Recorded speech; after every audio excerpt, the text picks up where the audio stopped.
Hello, you guys. Welcome back to Life Discussions with Dr. Jefferson. I'm your host, Dr. Jefferson, and I just came to jump on just quickly for the naysayers, the many people around the world who have been watching me, ridiculing me, and all that good stuff as it relates to the Gabby Petito coverage, okay? Life Discussions with Dr. Jefferson is a platform where we have those difficult conversations where engaging in them makes us feel a little bit uncomfortable, may even unseat us, if you will, right?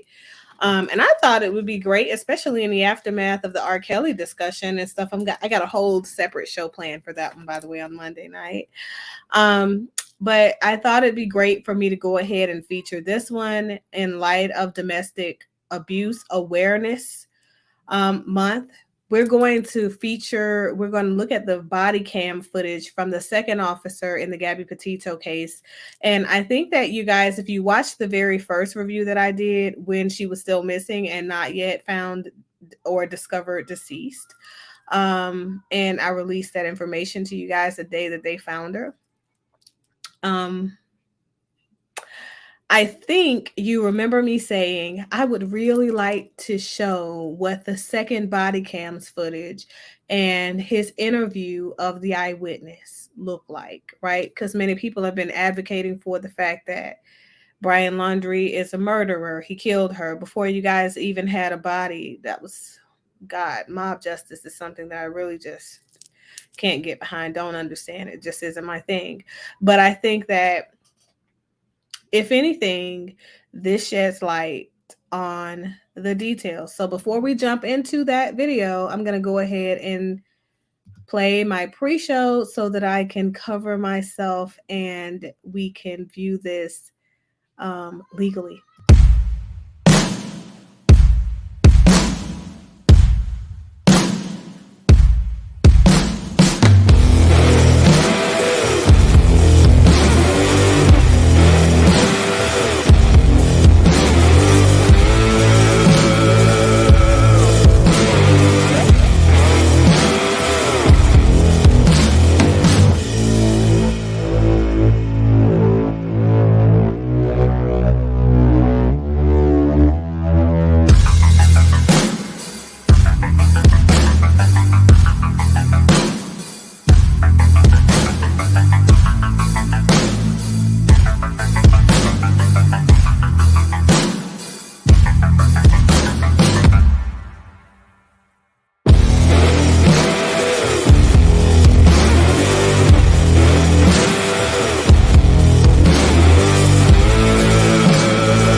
right, you guys, welcome back. So let's jump right into this because, like, I only have a brief moment. I kind of got some work that I need to be doing that I really should have probably done yesterday.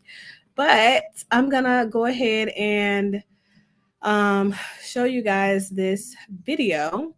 And for those of you who had so much to say about the Gabby Petito case and so much to say about how it is that this man did something that you had no proof of, I would definitely like 100% of your input as you view not only the officer and his interview of the eyewitness, separate independent eyewitness in this particular situation, who saw them prior to them being pulled over, but also as you review his position on what should have happened in the aftermath of learning her own account of what happened.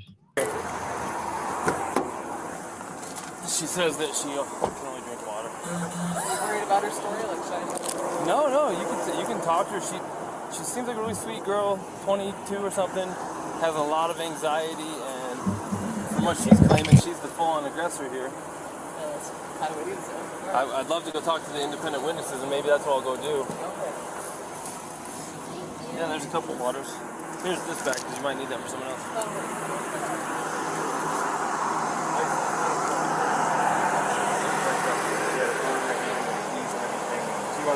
I know to keep her rings, phone, and I was holding on to the keys because I didn't want to go anywhere.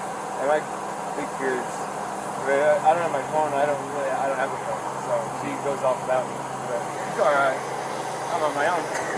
So I was saying, let's just go for a walk, and she was trying to get the keys for me, so I was just going, just wait back up, and then that's when she hit me, and I didn't give, I don't want to push you, but I didn't give it a really physical. I'm just trying to keep her away and not get hit. And then I got really loud, and I just like cleared this attention where I was going.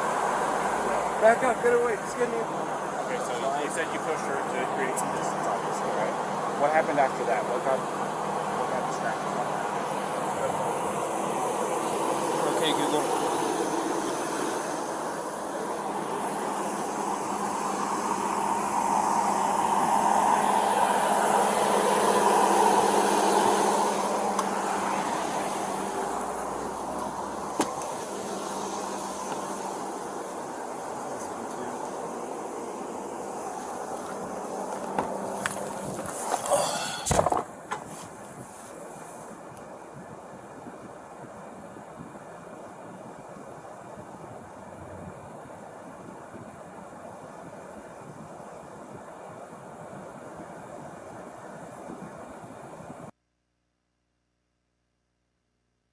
Police, how are you?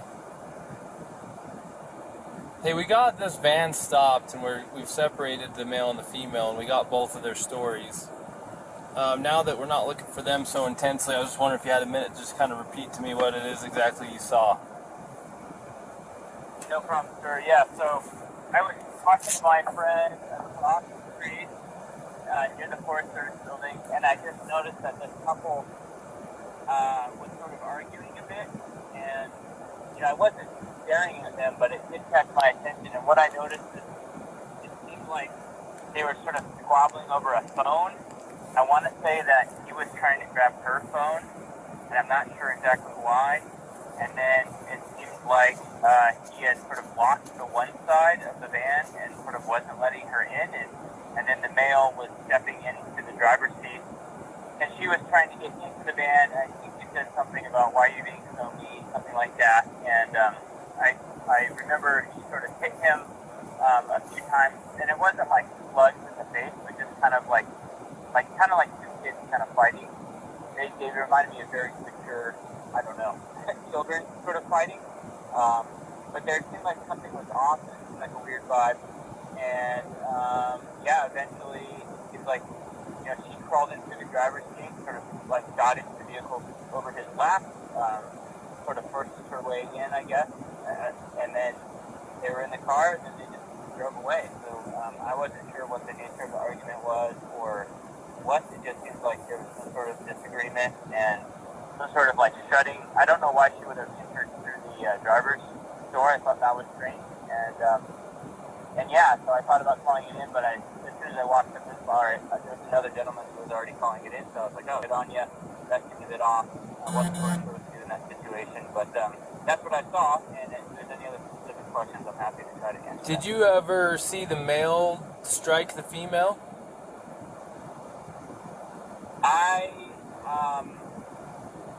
would say that I think I saw maybe a push or a shove, but not like a full-on punch to the face or anything. Was But the something shove like certainly off. was the shove or push an aggression towards her, or was it a defensive maneuver away from her, or to get her away from him? That's a good question. It was unclear what was going on to me, but it did seem like he was. It seemed like he was trying to close off the passenger side of the vehicle and close things up. It almost seemed like he put that backpack or something on the back of the vehicle. I'm not sure. And then he was stepping in and she was out trying to get in. So maybe. Okay. I don't. It was the whole thing was off, and so no, I didn't see anything that was like him chasing after her or hitting her or vice versa. It was kind of light and they were almost kind of laughing, and I wasn't sure if they were just joking around, to be honest. But then it got more strange as he was in the vehicle about to drive off. But you did see her slapping him, though. It sounds like.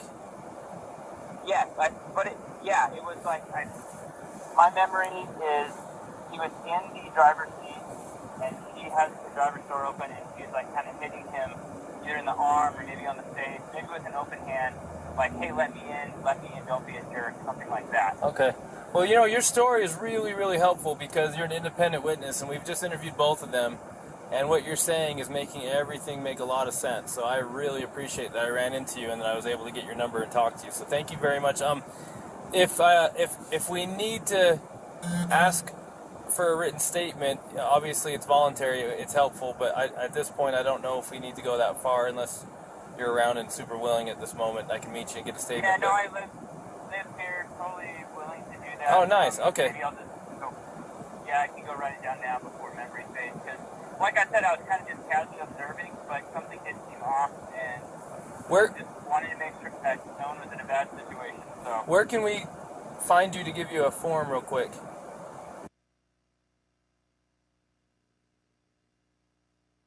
About 10-15 minutes.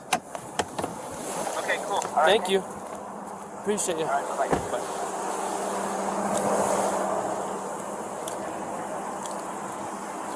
Hey, Robin. So I just got off the phone with one of the two witnesses, and I recorded it. Do you want me to tell you what he said real quick? Do you mind hanging with him for a minute? So, I think we'll get away from both of them. So, he said that he never saw the male strike the female. He saw the male trying to lock her out of the vehicle. She even told us that he was trying to lock her out, told her to go take a walk. Said that she was trying to get in. She eventually couldn't get in and actually clawed her way in through the driver's door. He says, I don't understand why she's doing that. Well, I think it's because it was the only door that wasn't locked that she could get through. So she's trying to get in over him. He's trying to disengage from her. I guess he hung her backpack on the back probably so she'd have her shit so that he didn't have to engage with her. Everything she's saying is the same thing. I haven't heard what he said, but if that's what he said, it's also what the witness is saying. The witness says, I never saw him hit her. I saw him shove her, but I couldn't tell if it was an aggression against her or a defense against her as far as her, being the aggressor. So at this point, unless the guy's screaming that he needs to go to jail and did something to this girl, it sounds to me like she is the primary aggressor. Yeah. Now, the problem with her being the primary aggressor is in incidents of domestic assault, be it a male or be it a female, we shall arrest. Now, that doesn't necessarily mean they have to go to jail. We can do a citation if it meets one of three criterion, which one of them is that we can ensure that they're not going to further risk each other's safety. But the problem with that is they live in the same vehicle. That's what I was going to say. The other part of it is... There was actually been injury, too, to the victim, which is him. Right, and I'm getting conflicting stories about why they hit the curb up here. What did he say why he hit the curb? Well, I watched... This is what I saw. Saw him cross the double yellow. I was doing 42 miles an hour. I was, probably 2 car lengths behind him, tapping my wheels at him, trying to get his attention. They knew I was behind him. And then after he crossed the double yellow, he merged over into the right lane, and then out of nowhere, just boom, went hit the curb. So did he tell you why? He said that she grabbed the wheel and turned it real hard. She said that she was hitting him in the arm. So sounds legit. I mean, I'm sure if I'm driving and my arm's on the wheel and I'm getting hit in the arm, I'm probably pulling out the wheel. yeah, And I'm sure it was a little of both. I mean, usually the truth is somewhere in between. He's probably trying not to say that he hit her because he probably doesn't want her charged with assault, domestic assault. He probably would rather say she pulled the wheel than hit him. yeah. You know what I mean? So, unfortunately for her, we cannot treat, just because he's bigger and stronger, and even if he's not willing to press charges, we can't treat this differently than if it was a male and female violence. Yeah. And we're going to have to charge her, and we can do a citation if there's some arrangement that can be made to separate them, and then we have to let them know that there's no contact order in effect. And then we have to let him know the only way to drop it is to go into the police department during business hours and fill out a waiver, which, by the way, what's It's today? too late Thursday? today. So it won't be till tomorrow. And they're only there till noon, I think. Yeah. Which I'm sure he's going to want to drop it. Well, the other part of it is they said they've been on 4 or 5 months that they've been living out with their band together. Well, this is really bad news, so let's talk to him first. Yeah. His name's Brian. Did you ask him yet and take pictures of him? Yeah? No, I haven't. Okay. So Brian, unfortunately in the state of Utah, we don't have discretion on some things. Like, for example, if I pull you over for speeding and I want to give you a warning, I can do that because it's under a Class A. It's a Class B or under. If I want to give you warnings for all kinds of stuff, I can. But there's a few things I can't. Like, when I say I, the police, I'm not in charge of this. One of the things that the state legislature doesn't give us discretion on is charges when it comes to a domestic assault. And it sounds like you guys are living together, so you meet the statute for domestic partners, and you do have injury, and both an independent witness, probably the next one we're going to talk to as well, which we haven't talked to yet, but the one we did talk to, and your own companion have made it clear that she was the primary aggressor, and that she was striking you and that you received injuries. You haven't admitted to striking her. She has not admitted to you striking her. The witness did not see you strike her. So at this point, you're the victim of a domestic assault. That even if you didn't want to pursue this, we don't have a choice. The best thing we could do to not, the law says we have to charge her. It doesn't say we have to put her in jail. Okay, but it also says we have to separate, do a no contact order, and that we have to put her in jail if we cannot separate. And there's a little problem here. Is you guys live out of Florida, living in the van together. How are we supposed to separate you guys? Now, I don't want to take this small 20. What is she? Yeah, she's a 22-year-old female in jail. jail. That you could definitely defend yourself against, but at the same time, we can't say because you're a male and she's a female, we can't treat this different than if you were the male hitting her. We got to treat it the same. Yeah, no. So she's kind of in a tough spot. So unless you have an idea about how she can not go to jail and be separated, do you have friends in town? Somewhere she can stay? Tomorrow, if you want to, it's up to you. You can go to jail? You can't because we don't have a charge for you. Now tomorrow, if you wanted to get with her again tomorrow, I'm gonna take your radio. if you want to be with her again tomorrow, because it's after 5, so our office is closed, you can go to the police department, fill out a waiver to drop the no contact order, so you guys can still be together. But she's gonna have a court date online in a week or two. She's gonna have to show up for her court date online and answer. The prosecutor might drop it.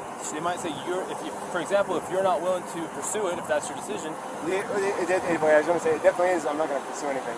She's my fiance. I love her. It's just a little squabble. I'm sorry that I had to get so public. Stuff happens. So I just want to get like the checklist of things I got to do to get rid of it. So if you want her back, well, she'll get a paper with a court date. Okay? How do I get rid of it? Well, the court date has to be attended in order for them to decide whether they need to continue or drop it.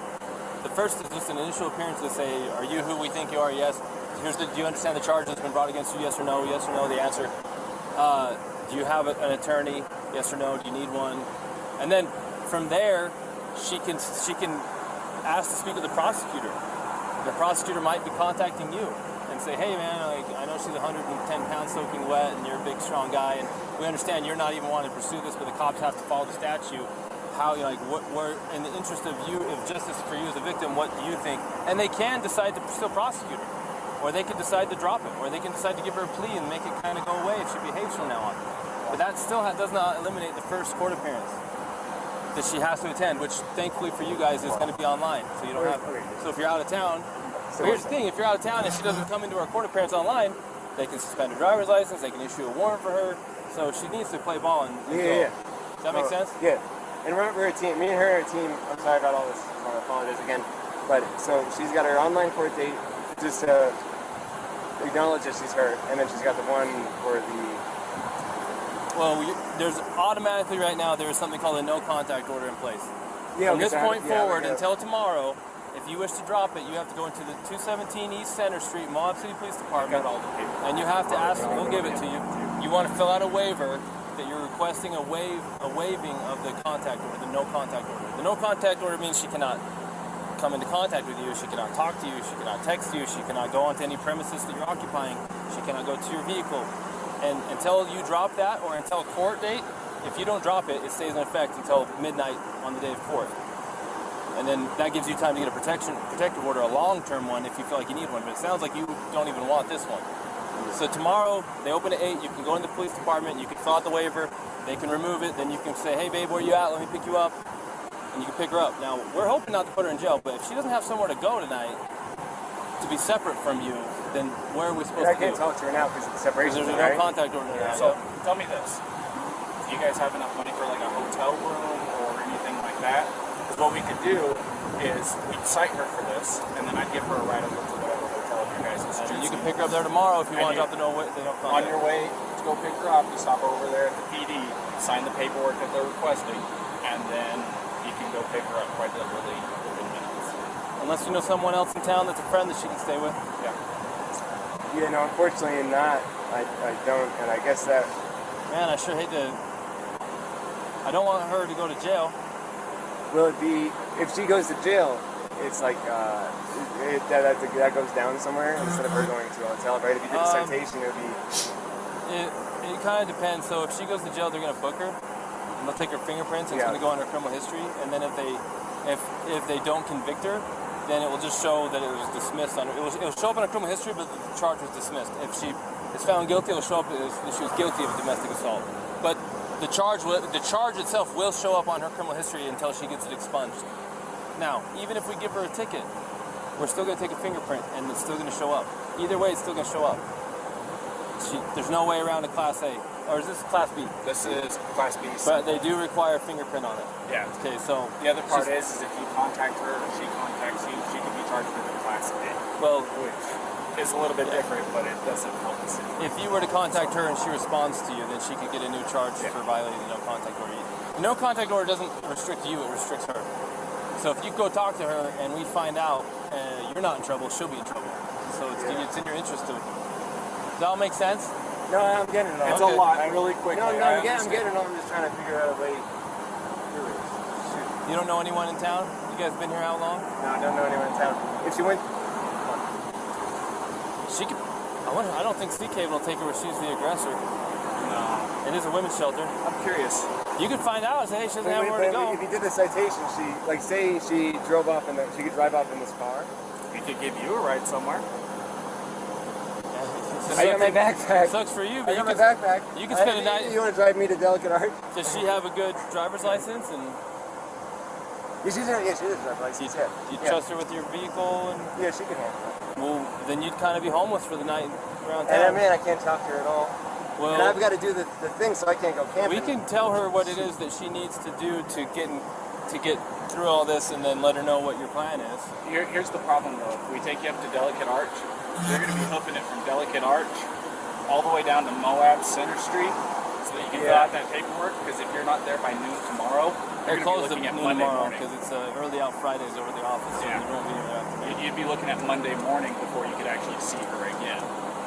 And again, we're not trying to make your life hard, but this is written in statute. There's nothing a we lot of can do about it. bureaucracy. It's designed to protect victims of domestic assault.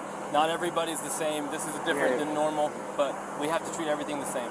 And that's just how it is. So do you think they can't afford a hotel? No?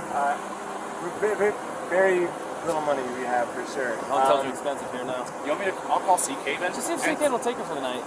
I'll see if they'll take either one of them, 'cause then we can figure it out. This is a women's Take shelter. me? Oh, Actually, C-Cable will take him as a victim of domestic assault. C-Cable will take you, and they will help you tomorrow. And you're like a block and a half away from the PD. Let's see if C-Cable will take him, because they took They actually put up. Actually, they didn't take a guy, but they got a hotel for a guy last time. Yeah, I'll do that. Sea Haven might get you a hotel. Okay. Now, what she does. I might be sleeping outside in a sleeping bag. No, So, like, I don't need a hotel. I think Sea I'm just saying. Sea Haven will get you a hotel. If you want her to have the van, we don't care. It's up to you. But there's nothing we can do about the rest. I don't want to open my phone. I'm just trying to think. I gotta grab my. I gotta make like a little bag. You sweating to death yet? I think we're good. You good? I'm gonna talk to you real quick, but I've been talking so much. I gotta get some water. I'll be right back. Let me grab the water.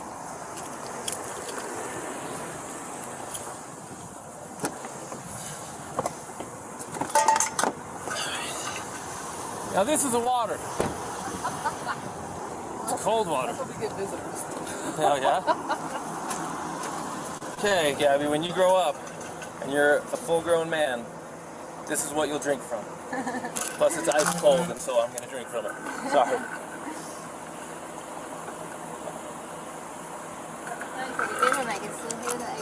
You'll probably never be a full-grown man. And then you do curls with it. Then you can do your curls. So, look, I'm going to speak to you frankly. I have a daughter almost your age, and I'm looking at you not so much like a suspect, but also as kind of a victim, in the sense that you're dealing with some struggles emotionally and mentally at your age.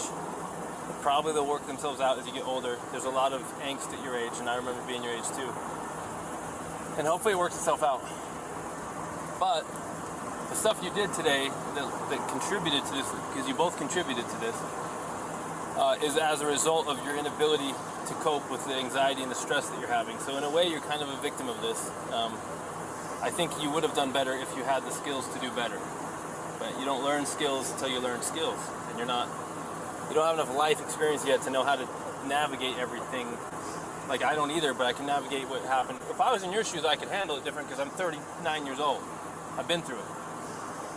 But I've got a lot of life lessons to learn still because I'm like my dad and my grandpas, they know stuff I don't know, right? They can do stuff I don't know. So in a way, I'm just letting you know that we sympathize with you. But based on what you've said and based on what our witness has said, and even based on what your fiance has mentioned, trying his very hardest not to have you in any trouble, he does have marks on him that witnesses say were caused by you slapping him. And that even you say you slapped him and were aggressing him first. And I don't have anyone saying that he actually punched you aggressively. It sounds like it was shoving in a manner that was probably more consistent with trying to prevent you from entering the van or to get space from you, not to assail you. Does that make sense? So if the tables were turned and he was beating on you and you were shoving him, of course we're going to look at it like, oh, of course she's defending herself to get away from this guy. Well, we're kind of looking at it the same way with him, and we have to treat both fair, even if he's a bigger male and you're a smaller female. The law doesn't say, hey, Officer Pratt and Officer Robbins, you can treat people different based on gender under the same, so we can't. Even if it makes no sense that because you probably could not physically destroy this man the way that he could if he attacked you, we can't treat you different, okay? So all that long-windedness I'm giving you right now is leading up to the fact that if I pull someone over for speeding, I have the right to give them a warning. I have something called officer discretion. But in the legislature in Utah, they have made a law that if we have a domestic assault, they don't trust the police to make good decisions because too many cops have made bad decisions. So they say, we're not going to give you discretion. We're going to write a law that says if you have a domestic assault, whether it's male on female or female on male, whoever the primary aggressor is has to be charged. No choice. You don't get to give them a warning. It doesn't even matter if they're barely hurt at all and the guy doesn't want to press charges or the girl doesn't want to press charges. We don't have a choice. We literally have no choice. He does not want to press charges. He says you guys are a team. He says you're his fiance. He says he loves you. He says he doesn't want anything to happen. But we're explaining to him that we don't have any choice in this. So we're trying to get a local victims advocacy group called Sea Haven to get him a hotel for the night so that you can have the van, because they won't give you the hotel because you're the one who is the primary aggressor. So they're going to consider him the victim. So they're going to get him a hotel. So he wants you so that you don't have to go to jail, because the only thing we can do is take you to jail. he says, well, so she doesn't have to go to jail, then I will accept Sea Haven's help if they'll give me a hotel, and then she can have the van, so she doesn't have to go to jail. She can just have a ticket. When you get the ticket, it's going to give you a phone number to call, and they're going to give you a court date, and that court date will probably be online. I have to come back to Utah? No, it'll be online. Oh. You have a smartphone? Yeah. So you can. I go to court. You're okay. Sorry, I've never heard of this. I didn't know Yeah. this was in When Utah. COVID happened, they switched all the court from in person to online. So when I go to court now, I have a ticket for hitting the curb or something, please, because we're okay. Like, we're just. I understand, but we don't have any, like. Listen, if I had any discretion in this, I would separate you guys for the day and just give you warnings to stop hitting each other. But I lawfully don't have discretion here. I don't have any. Because somebody said something, like a witness said something. There's two witnesses, and then there's what you said and what he said, and guess what? It all matches nicely that you were the primary aggressor, and that the injuries he has were caused by your aggression towards him. Even if he doesn't feel hurt, even if he doesn't want to press charges, there's nothing any cop can do about it. It's written into the law. I know that. I don't. Normally we take people to jail, but he's trying to work it so you can just have the van. Tomorrow, I don't want to be separated. you can have anxiety? Yeah, no, we're a team, please. There's no, what is it? No, like, we're a team, please. It's gonna give me so much anxiety. Can we just have like a driving ticket? Okay, the very best thing I can do is call my supervisor and see if I'm missing something here. Because if I'll pay any driving ticket, a parking ticket, anything. Okay, Gabby, If that'd be better. I'm try to sorry. calm down, and I'm going to go call a supervisor. But I don't think that there's much I can do, but let me see if the supervisor can tell me something I'm missing to make this not I happen. can't feel over it, and I couldn't handle that. I'm Okay, sorry. just give me a minute, okay? You don't have to sit out in the hot sun unless you want. Okay, thanks.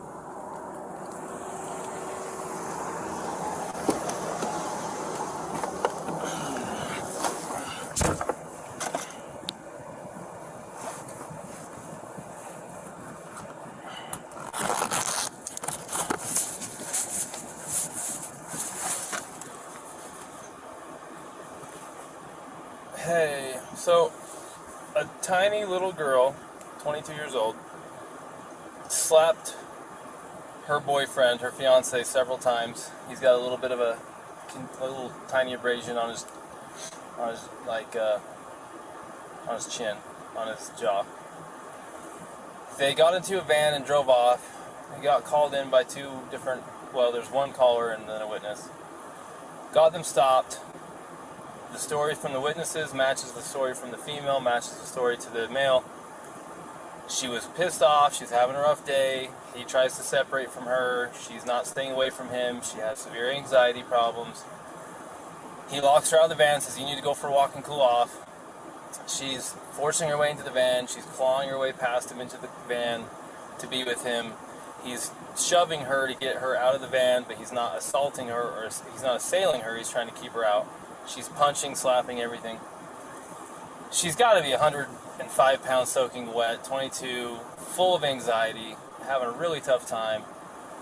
Not making excuses, but I mean, it is written into code. We do have a domestic assault here. He's not wanting to pursue it. He's very adamant. He does not want to pursue it. We're explaining we don't have any discretion on these things. We're giving him a no contact. We're letting Sea Haven see if they can get him a hotel so she can have the van so that we don't have to put her in jail. She's really struggling with the idea of being alone and not with him and not having the van. They want to be together. I told her, look, there's not anything I can do. This is all written into freaking statute. I just said the last thing I can do is call a supervisor and see if where this is such a minor. It was like a slap fight, and the injury is from a fingernail. I just don't know if it's worth the whole domestic thing or not, or if it's going to get us in trouble if we don't do it this way.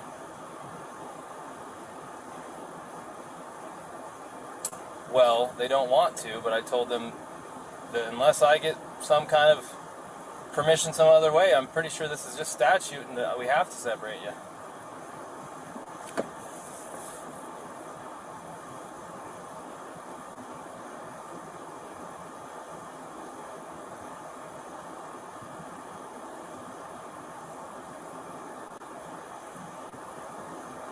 As far as the domestic assault charge, what do you think about that?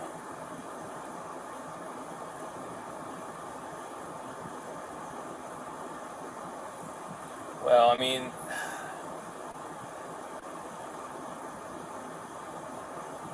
do the whole thing or not? But is there a way to not do anything on something like this? I mean, it's so minor. It's hard to say, right?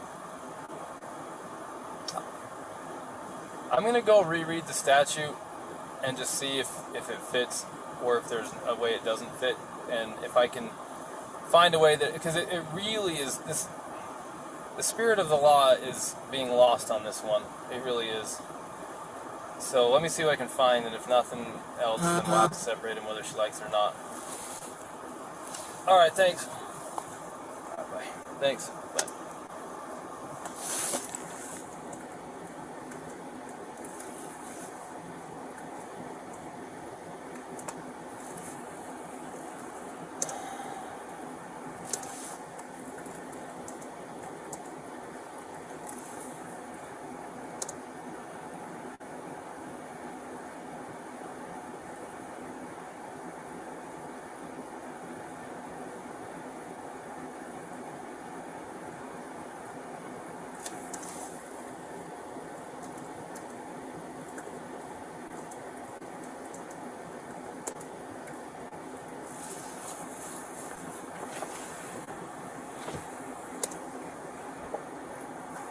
Bodily injury means physical pain, illness, or any impairment of physical condition. So let's see. He's not ill. He doesn't have an impairment of physical condition.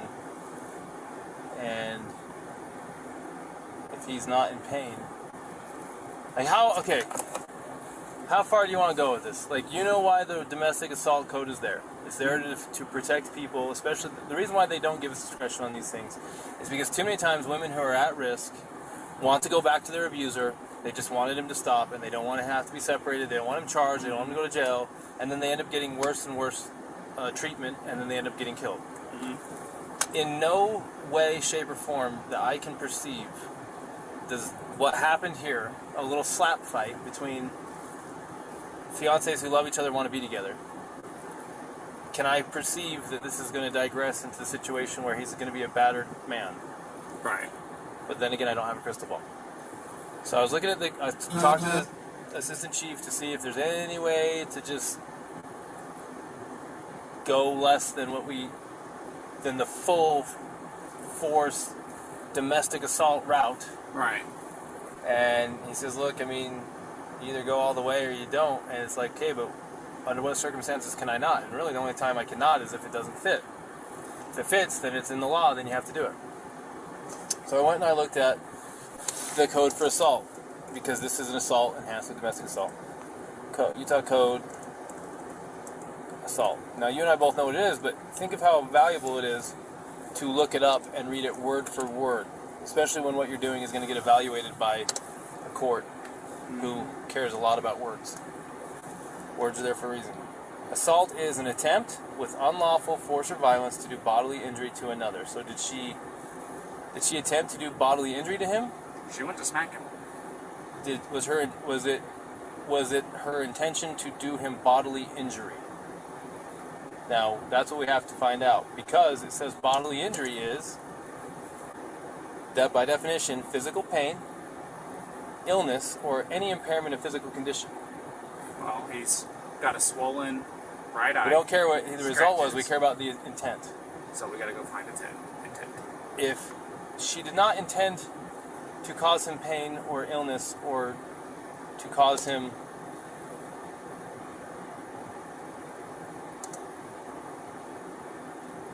impairment of physical condition.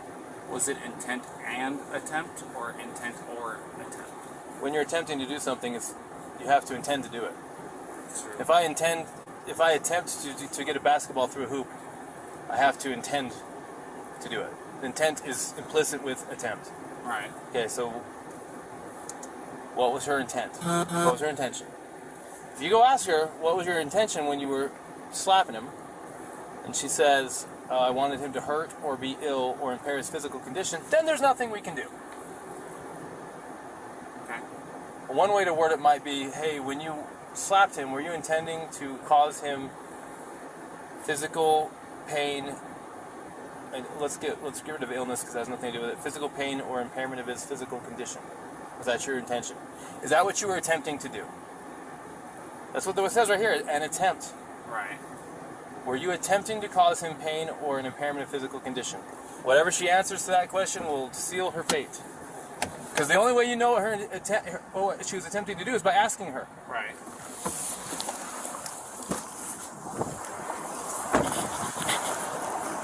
Set it up right. Set it up just right. That's how people laugh someone heard that way. Gabby, this is a very, very important question. How you answer this question is going to determine what happens next.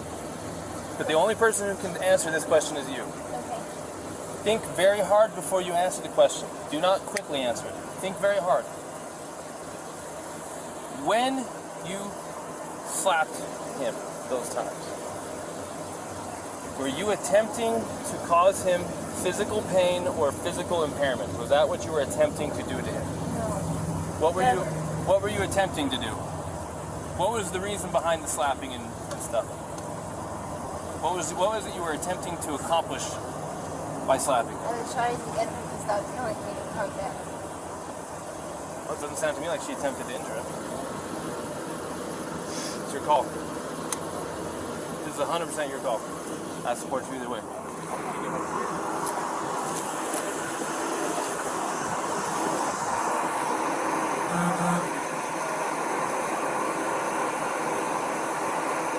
Say that I barely believe it. She openly admitted to me earlier that she was striking him in the arm. He said that she was striking him in the arm. He said she was, and that's what caused him to hit the curb. She said that she grabbed her. I might have this too mixed up, probably. No, she said that too, that she started distracting him by hitting him, and then he probably looked at her, and that's why the mark is on the window side. She said it's her fault that he swerved because she was distracting him by hitting him. But she said she didn't try to hurt him, it wasn't malicious. She thought that he wasn't listening to her. So assault is an attempt with unlawful force or violence to do bodily injury to another. The code for bodily injury, the definition says bodily injury is infliction of pain or physical impairment or illness. So you can go. Now, I'm recording, and society and the judges and everyone can judge me for this. I am looking at a 110-pound female and her fiance who have no means to be separated. He doesn't want to pursue it. She's not a threat to him, more than slight abrasions from her fingernails. I don't care if we use the actual letter of the law to not charge, but I also don't care because it literally does possibly make perfect sense to go full-on domestic assault and do the whole thing. This is your opportunity to make the decision. Let's do this. I support you either way. Let's do this. Taking your advice, let me do a crime report on this. Won't charge right now. Won't cite her for it right now. We'll send it off to the county attorney. City attorney, because it is a people. Send it off to the city attorney. Let them screen it and make a decision. If you send it to the city attorney and they strongly disagree with your decision and they throw a complete fit, you might hear about it in a very negative way. Right. So I would make a decision yourself. I'd rather be dinged for a decision I made than a decision I didn't make. Especially if they think you were completely negligent in your decision. Why give it to them? The only reason to give it to them is if you're not sure if you have enough or something and you want them to decide if they have enough. So I support you. I'm not joking. If we need to go all the way to jail or whatever we need to do, all the way down to 3 years out. Go ahead.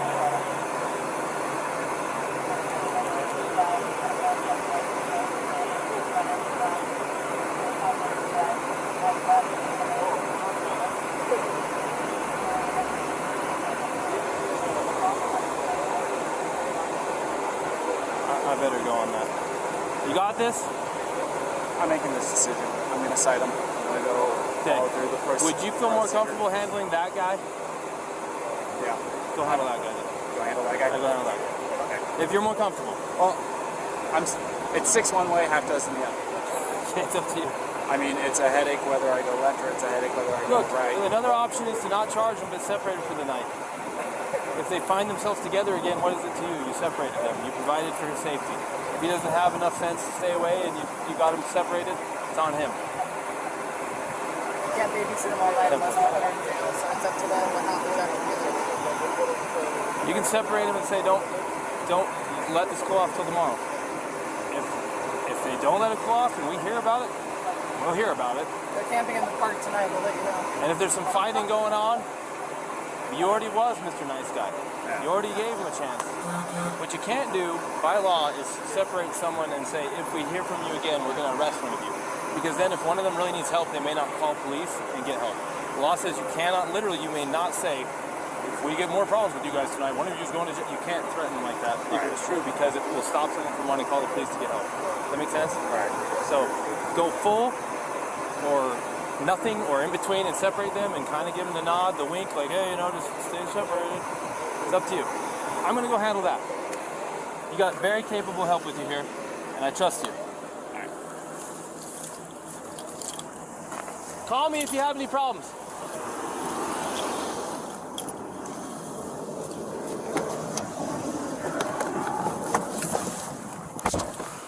SOTT, I'll separate. I'll be en route to that intoxicated male.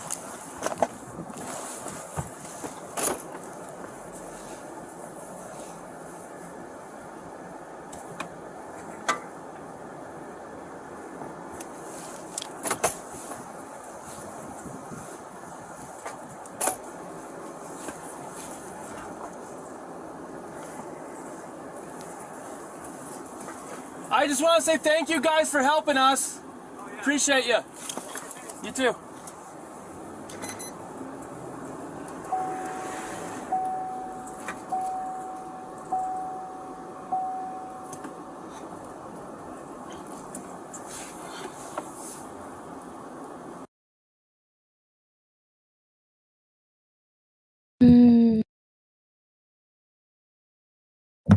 Okay, so let's have this discussion, you guys. Where are you after sitting with that very lengthy but detailed account of what happened in the aftermath of the argument in which the 911 call was made by onlookers in the Gabby Petito case?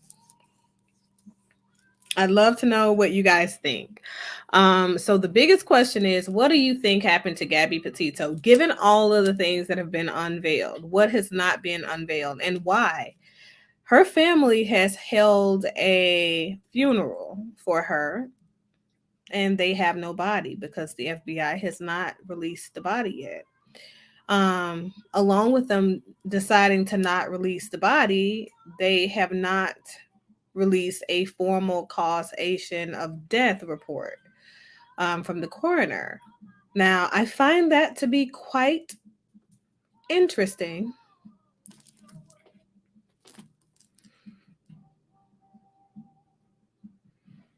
And I think that people should be asking those questions instead of making a criminal out of Brian Laundrie. But, those are just my thoughts. I want to know what you guys think. What are your thoughts after looking at the initial video that I launched on here of the first officer's body cam once it was released, and now this one? What are your thoughts? I think that, if anything, the first thing that I want to start with is that, for me, I see a gross miscarriage of justice.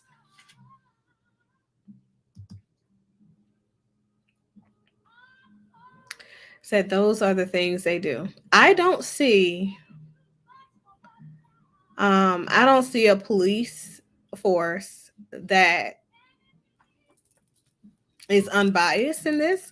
I don't see police officers who did their jobs. What I see is like I told you guys, that second officer, even when I showed you guys the first round of footage, I commended him because That second officer was to the book, to the letter, went and did his research on the scene, talked to the witness. You guys heard the witness's account.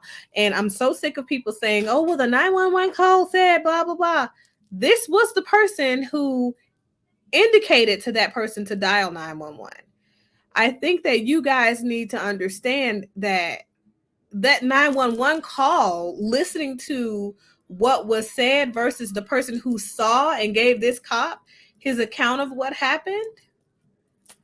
I think you guys have to ask the larger question. What does that say when a person feels like in order to get the police to respond? I think that's the bigger question. In order to get the police to respond to a situation where you feel like somebody needs to de-escalate,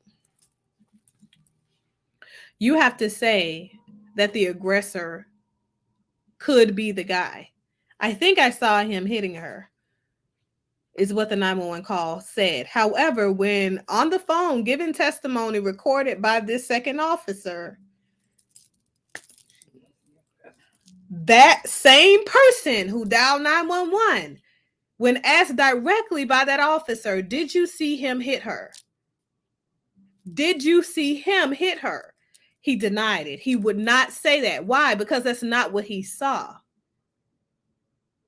And we all know that restaurants have cameras. So if I lie on this call, giving my testimony, and this cop is asking me to sign something, sign a statement,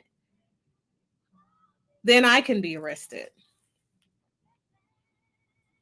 So I want to know what you guys really are thinking now. Having seen everything, you see that these cops literally have said themselves, both of them were struggling with the fact, well, she's the primary aggressor. Had the coin been flipped, and this was a black couple, I'm just going to call a thing, or this was a situation where the male was the aggressor, somebody would have taken their ass to jail. I'm just going to say what it is. What you think? Mm-hmm. Oh, yeah. Oh, yeah. So woman, I see it every day. Women go to jail in the black community every day. We've seen women become victims of police violence and what do they say? Over police aggression, excessive force. Women have been killed by police officers in situations where the police have been called and they were the aggressor. This girl broke down crying, didn't want to go to jail, and she didn't go to jail. She didn't want to separate from this man, and she didn't separate from him. Brian Laundrie, I know that so many people want to believe the worst, and so many people want to depict this man as a monster. I get it. I get it, because it's hard for us to sit with the difficult truths around domestic assault. Exactly, because we don't want to accept or acknowledge that women are aggressors and women are victimizers of men. We don't want to accept that, because accepting that reality says that we have to say that women and men both do the same things when it comes to domestic assault, crime, aggression, and that kind of stuff. But we've got to call a thing a thing. The realities are this, and I think that people are missing this. We have two young people, two families in grieving as a result of these officers right here, because this is where everything started. I need you guys to understand that there is a ripple effect to everything in life. Had these officers arrested Gabby Petito, per the law, per the strict statutes of the law, outside testimony, she would still be alive. Brian would still be alive.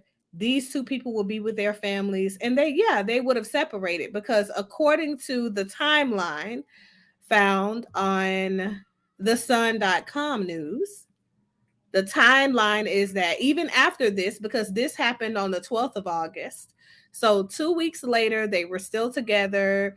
They were FaceTiming their mom and blah, blah, blah. She was FaceTiming her mother and all that good stuff. 2 weeks later, Gabby and Brian are seen, and I want you guys to do a timeline. I want you to know how long it takes for a person to drive from this location all the way to Florida. Okay. So we're gonna map this thing out. Witnesses saw him and her in a heated argument in the restaurant where he left her there in tears. He left her at the restaurant in tears on August 27th. He made it home on September 1st without her.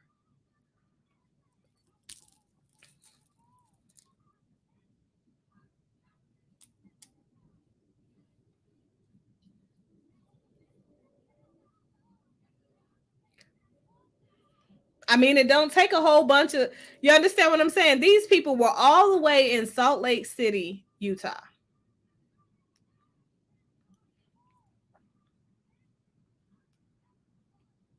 How long do you think it took him to drive all the way down to Florida? Especially given the fact that the last people to see, visually put eyes on this couple, were in this restaurant where he left her physically there. At this particular, the police were called in this situation because he was leaving her ass at a restaurant. He's got a history of leaving this girl at restaurants because she becomes too much for him. This is the only thing that we can prove.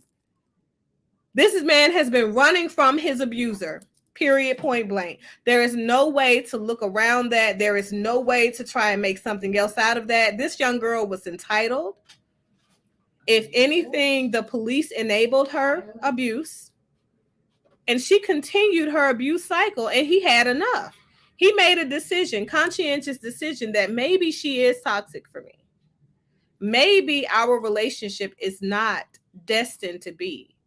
Maybe I'm not meant to be with this woman. Maybe what we have isn't as strong as I thought.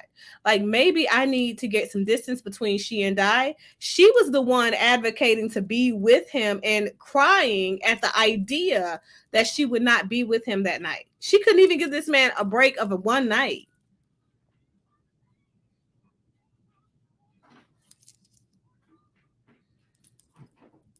The reality is this: some truths are difficult to sit with, you guys. If you know anybody who is currently in a relationship that is toxic and dangerous for their emotional or physical health, Domestic Violence Awareness Month is taking place right now in October. Please advocate for them to call 800-799-SAFE, which is 7233, for help. Because at the end of the day, what this equates to is that these officers struggled with whether or not they could vie for the safety and life of these two children after they left them.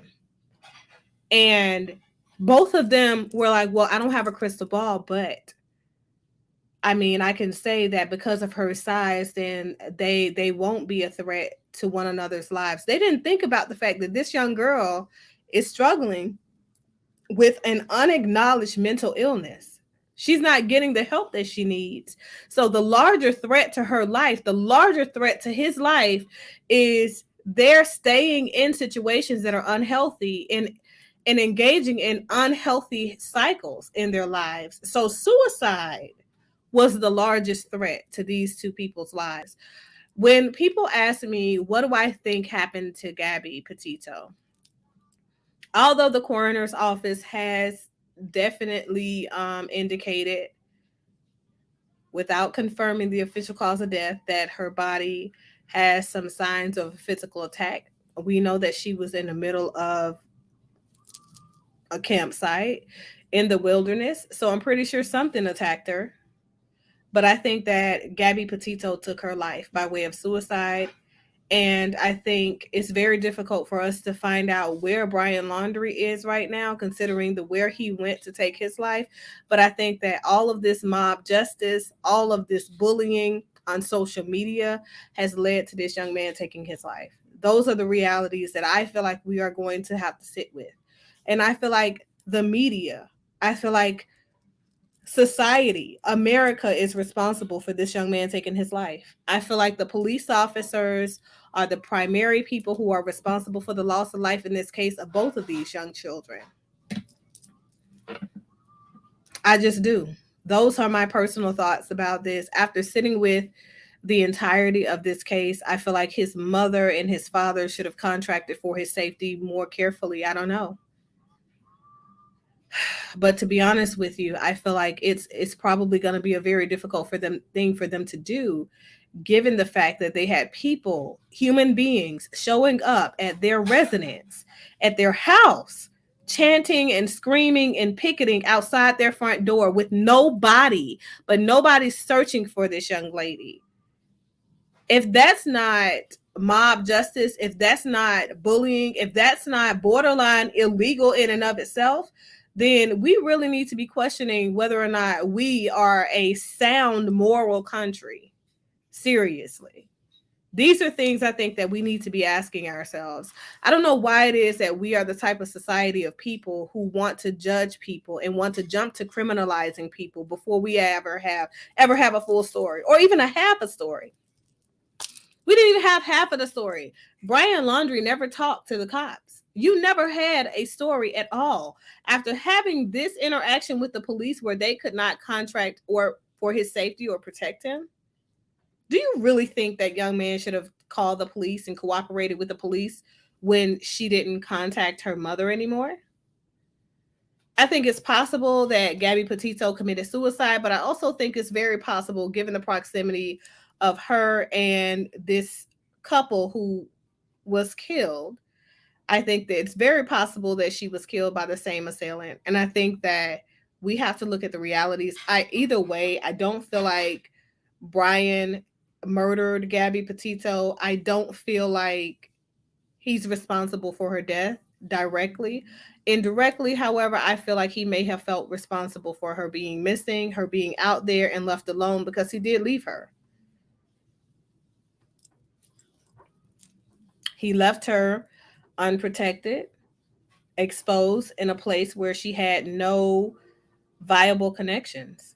And I think that he felt guilty about that. And I think he felt terrible about the fact that you got the FBI of all agencies searching for her and nobody had found her. But people were more interested in stalking his household.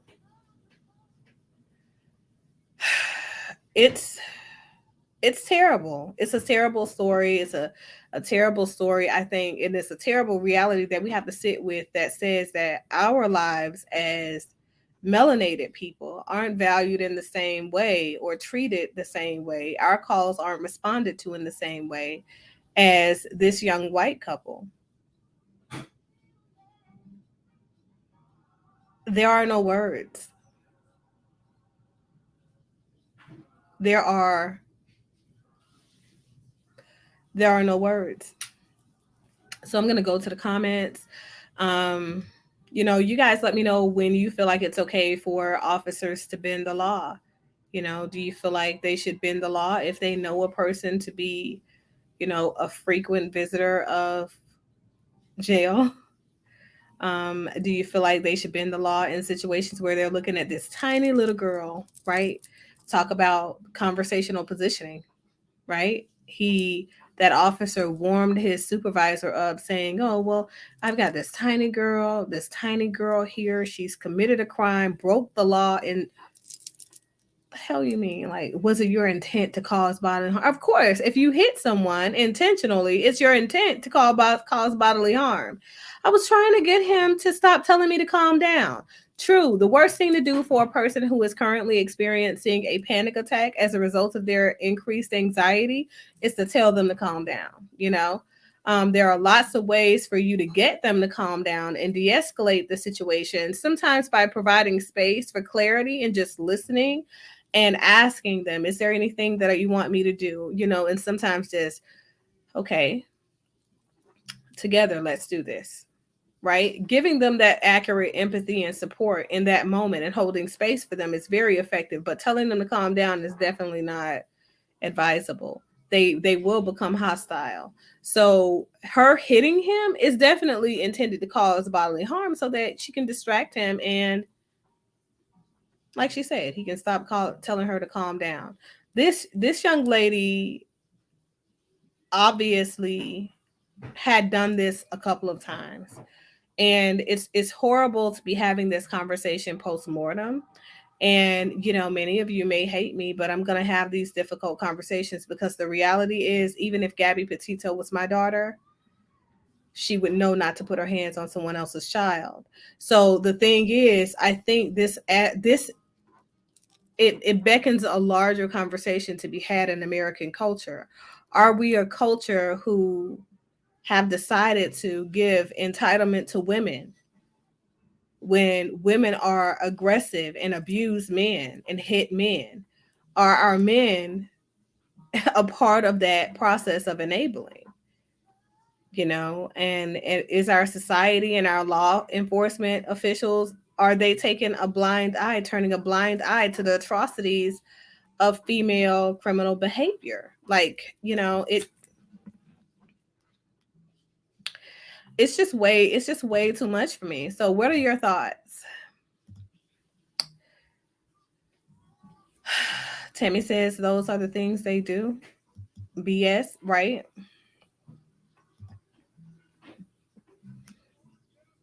Outside investigation of what sort? I think that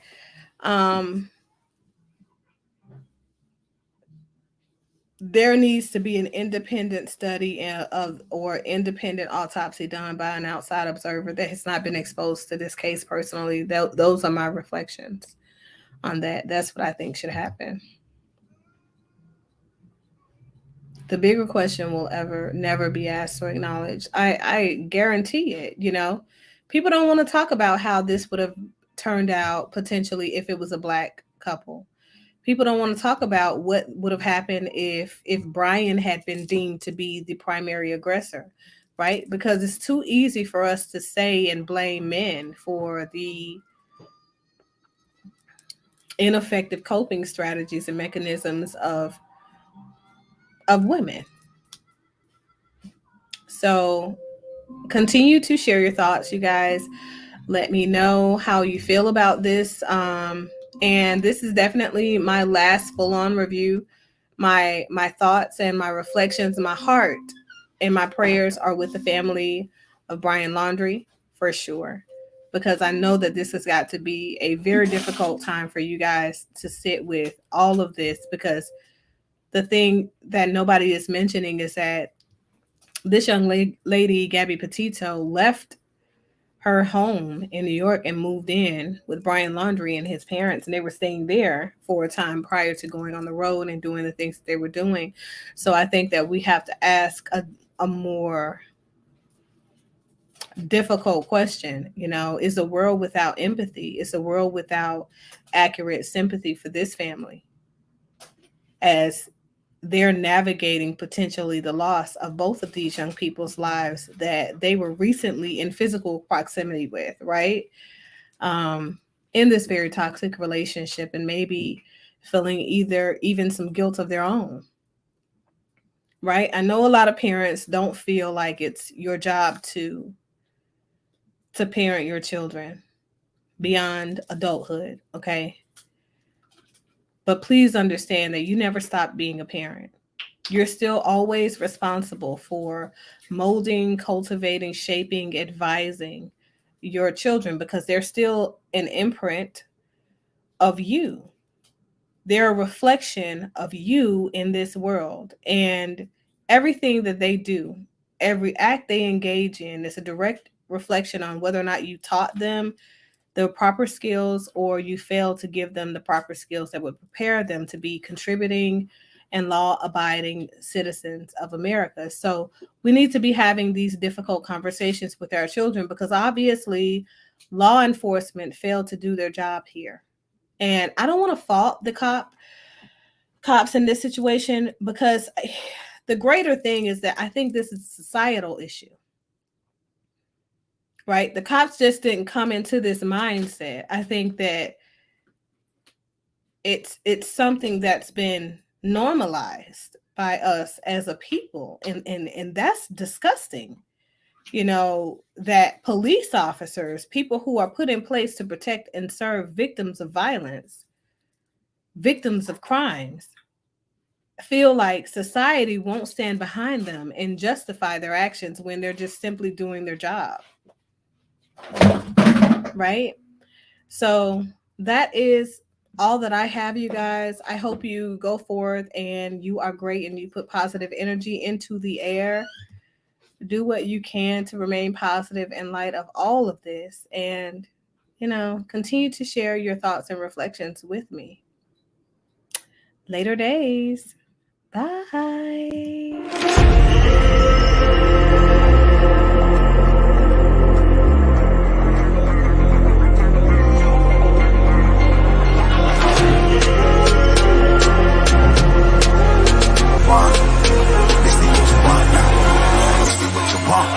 Who alive can't put me in a box. I redefine any definition you got. I am the tiger, I'm making steps to the top. The flames, I'll rip it up, you just gotta hand me the rock. Take a seat, you cannot stand it. All I know, the flow harder than a Scotch bunny. Don't try studying me, you cannot manage. This ain't what you want, bitch, I'm a fucking phenomenon.